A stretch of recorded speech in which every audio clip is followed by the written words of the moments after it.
सदन में हमारे एक साथी ने कहा, vaccination is not a big deal. Vaccination is not a big deal. मैं ये देखकर हैरान हूं,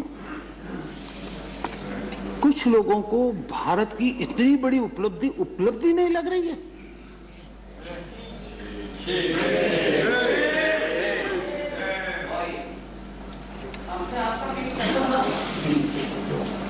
एक साथी ने यह भी कहा कि टीकाकरण पर व्यर्थ खर्च हो रहा है।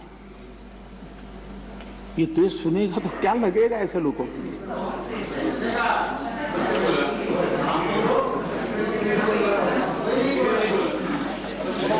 आदरणीय सभापति जी, कोरोना जब से मानव जात पर संकट में पैदा कर रहा है, सरकार ने देश और दुनिया में उपलब्ध हर संसाधन जुटाने के लिए भरपूर कोशिश की है।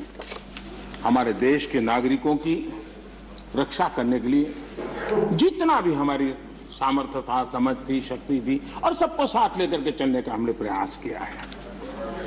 और जब तक महामारी रहेगी तब तक सरकार गरीब से गरीब परिवार का जीवन बचाने के लिए जितना खर्च करना पड़ेगा रक्षा करने के लिए प्रतिबद्ध है।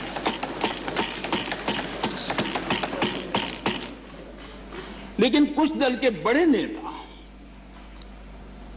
बीते 2 सालों में उन्होंने जो अपरिपक्वता दिखाई है, उससे देश को भी बहुत निराशा हुई है। हमने देखा है कि कैसे राजनीतिक स्वार्थ में खेल खेले गए हैं। भारतीय वैक्सीन के खिलाफ मुहिम चलाई गई। थोड़ा सोचिए, जो पहले आपने कहा था आज जो हो रहा है उसको थोड़ा दोनों साथ मिलाकर देखिए। हो सकता है सुधार की संभावना हो तो कुछ काम आ जाएगा। आदरणीय सभापति जी, देश की जनता जागरूक है और मैं देश की जनता का अभिनंदन करता हूं कि उनके हर छोटे मोटे नेताओं ने ऐसी गलती की तो भी उसने इस संकट के समय ऐसी बातों को कान पर लिया नहीं और वैक्सीन के लिए कतार में खड़े रह करके अगर ये ना हुआ होता तो बहुत बड़ा खतरा हो जाता। लेकिन अच्छा हुआ, देश की जनता कुछ नेताओं से भी आगे निकल गई। ये देश के लिए अच्छा है। आदरणीय सभापति जी, इस पूरा कोरोना कालखंड एक प्रकार से फेडरल स्ट्रक्चर का उत्तम उदाहरण मैं कह सकता हूं। 23 बार शायद किसी एक प्रधानमंत्री को एक कार्यकाल में मुख्यमंत्रियों की इतनी मीटिंग करने का अवसर नहीं आया होगा। मुख्यमंत्रियों के साथ 23 मीटिंगें की गई और विस्तार से चर्चाएं की और मुख्यमंत्रियों के सुझाव और भारत सरकार के पास जो जानकारियां थी उसमें मिलजुल करके, क्योंकि इस सदन में राज्यों से जुड़े हुए वरिष्ठ नेता यहां बैठे हैं और इसलिए मैं ये कहना चाहूंगा, ये अपने आप में बहुत बड़ी घटना है। 23 मीटिंगें करना इस कालखंड में और विस्तार से चर्चा करके रणनीति बनाना और सबको ऑन बोर्ड लेकर के चलना, और चाहे केंद्र सरकार हो, राज्य सरकार हो या स्थानीय स्वराज की संस्था की इकाइयां हो, सबने मिलकर के प्रयास किया है। हम किसी की योगदान को कम नहीं आंकते हैं, हम तो इसको देश की ताकत मानते हैं। लेकिन आदरणीय सभापति जी, कभी आत्मचिंतन करने की जरूरत है कुछ लोगों को। जब कोरोना की ऑल पार्टी मीटिंग बुलाई गई, सरकार की तरफ से विस्तार से प्रेजेंटेशन देना था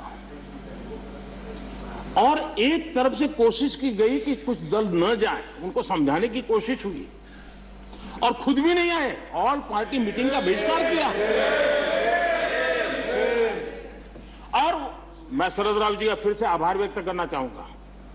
शरद राव जी ने कहा, देखिए भाई, ये कोई यूपीए का निर्णय नहीं है, मैं जिसको कह सकता हूं मैं कहूंगा। और शरद राव जी आए, बाकी टीएमसी सहित सभी दल के लोग आए और उन्होंने अपने बहुमूल्य सुझाव भी दिए। ये संकट देश पर था, मानव जात पर था उसमें भी आपने बहिष्कार किया। ये पता नहीं आपके एडवाइजर कौन है जी, कौन कहां से आप सलाह लेके आते हैं, आपका भी नुकसान कर रहे हैं जी। देश रुका नहीं, देश चल पड़ा, आप अटक गए और हर एक को आश्चर्य हुआ। सब लोग, आप दूसरे दिन के अखबार देख लीजिए, क्या आपकी आलोचना हुई है, क्यों ऐसा किया, इतना बड़ा काम। लेकिन आदरणीय सभापति जी, हमने होलिस्टिक हेल्थ केयर पर फोकस किया। आधुनिक चिकित्सा परंपरा, भारतीय चिकित्सा पद्धति, दोनों को आयुष मंत्रालय ने भी समय बहुत काम किया।